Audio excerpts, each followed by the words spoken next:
యేసుక్రీస్తు వారు భూమి మీదకి రావాల్సిన అవసరం ఏముంది? రక్తం కాచాల్సిన అవసరం ఏముంది?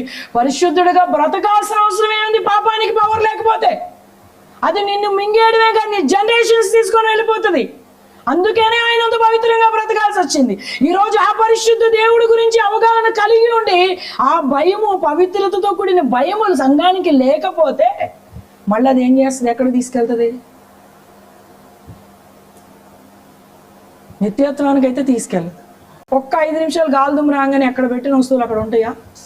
ఎందుకుండవు? ఇక మన లైఫ్ కూడా అట్లా అవుతుంది.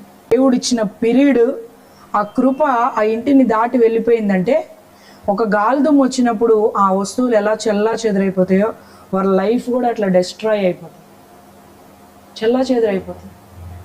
అప్పటి వరకు మందిరానికి వెళ్ళిన వారే, కాకపోతే వాళ్ళలో ఏ భయం లేదు, క్యారెక్టర్ని కాపాడుకోవాలన్న భయం లేదు, పరిశుద్ధతని కాపాడుకోవాలన్న భయం.